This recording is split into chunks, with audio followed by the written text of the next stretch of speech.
Hello, I'm Marcus V. Calvert, and welcome to Tales Unlimited. Today's battery prompt is number 90. God's been on a creating spree, setting up several different creations since he finished this one. Now he's back. Having looked around, the Almighty's reaction is... Ooh, this one's touchy. Let me put out my disclaimer now. I'll be nice. God is surprised. Uh, he's been to a couple of different worlds, creations and realities. In a lot of cases, okay, they're evolutions, but animals and species don't evolve to like us. They're a little bit shy of us sometimes, but most of them get wiped out or they just plateau for some reason. They don't really go to the point where you actually have sentient civilization, except for this reality. This one is chock full of different worlds all over, like alien worlds. And he's like, wow, this is one of my finest pieces. And oh yeah, Earth. I remember Earth. Let me see what's it. Wait a minute. Whoa, whoa, whoa, whoa, whoa. Religion? What's that? They wait a minute. They actually worship me on this world. God's laughing at the fact that people worship him. On all these other worlds, there was a phase, a religious phase, and they grew out of it and they moved on, but not on this world. Because they all seem to realize the one thing: they can never truly understand God in some way, shape, or form. So they just said, okay, screw it. We'll just assume, okay, let's just go with rules of karma. Don't be a prick. And just moved on. And their societies became more evolved and evolved and evolved. But on this world, we adhere to so many different religions with a clingy conviction that it actually makes God scratch his chin, especially the part where there's a hell. There, there's a hell? Uh, what's an Eden? I don't understand any of this. The mythology, the mythos, the stories, it actually intrigues God. I mean, God is a creator, not so much a storyteller. It's like he sets up reality and just let it run to see what happened. Everyone thinking, okay, there's God's plan. There's God's plan. No, no, not really. No. God just literally has like a row of Plinko machines and he literally just went click, click, click, click, click, click, click, click, click, just to see what would happen. God is more of a scientist running an experiment, and of all the creations, this one is odd. And we're not the only world where religion's taken root, but it's like the first one he found. And he finds a few others and it's like, okay, theirs are interesting. They've actually slaughtered everybody who didn't worship their faith until there's only one God on theirs. This one, they actually have like three different names for me, and yet they still have room for all these other deities as well. And then you have pagans and stuff. It's like, this is kind of hip. He likes this. He's fascinated by this, but he's really fascinated by the idea of a heaven and a hell. He had never cooked that up. Wow, he is genuine. It's like a place where good souls go, bad souls. What? I'm intrigued, and he's gonna pay a visit.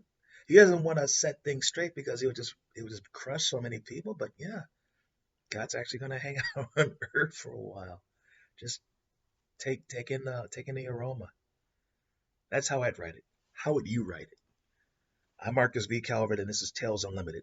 Please check out talesunlimited.net for the podcasts and the book links. The podcasts are daily.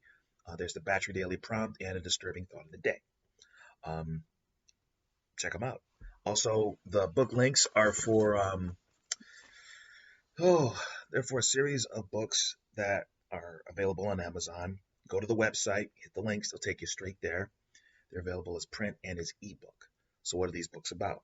Well, there's the Batchery series. Think 200 writing prompts, unusual writing prompts like this one, and a little wisdom on how to write that first novel for people who may have wasted years of their lives trying to bang out that first novel. Without a system, it just takes so much time and grief. Batchery has a system. 200 writing prompts, follow the system. It is challenging, but if you pull it off, and you should, you will have books to sell, a business to start, a chance to build your own fan base, and then work on your first novel while you're doing all of this. That's the twist. There's also idea fuel for anyone who wants to tell a story. So if you're an evil GM, a short story writer, a game designer, comic book writer, screenwriter, even a grizzled novelist, 200 unusual writing prompts. Take one, spin it to your specifications, and run with it, please. Best of luck. Also, there are two series that Tales Unlimited runs that have short story anthologies. One is called the Heroic series, one is called the Book of Schemes.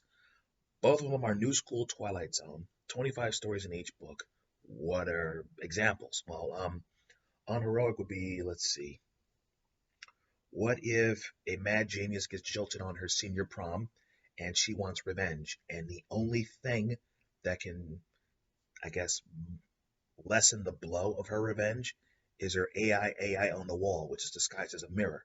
Thing is, she calls it Mirror 12 because she's broken the last 11 because they keep telling her truth she doesn't want to hear. So this one has to be diplomatic about it and talk her out of unleashing a zombie apocalypse or blowing up with a nuke his half of the city, that sort of thing. And then there's the Book of Schemes. Schemes, diabolical, twisted, funny, strange, the whole twisted. So let's say you're this high school bully who bullies this kid, and what you don't know is he just killed himself. You have no idea. Word hasn't gotten out yet. And worse, his daddy's an international terrorist, and he's just found out he's going to pay you a very unique visit. Also, there is a novel series that I ultimately wrote called I, Villain. 4 books, starting on a spin-off series now. But I, Villain, it takes place after a superhero apocalypse where 99+% of all heroes get wiped out. And there's this guy named Benjamin Clyde, gentleman fixer, dude in a suit. When the heroes got wiped out, he helped make good money doing it. What's his secret? He has the best mercs money can buy. Handpicked, 400 plus. His people have worked for terror cells, rogue governments, law enforcement agencies, good guys, bad guys, all sides of the law. Until one night, his luck runs out and he's messed with people worse than him and they take it out. I mean, they take his business, his money. They force him to fight crime in the superhuman crime capital of the world, and they figure his life expectancy is a week. But here's the thing, he doesn't just save the day, he turns it into a business from a villain's perspective. Rather than the nickel and dime crime fighting, he goes for the fences, the whales. He goes for the bastards with money who are trying to change the global order, and he's trying to protect it. So that's what he does, and he does it a little too well. All right, I'm Marcus V. Calvert. This is Tales Unlimited. I'll see you tomorrow.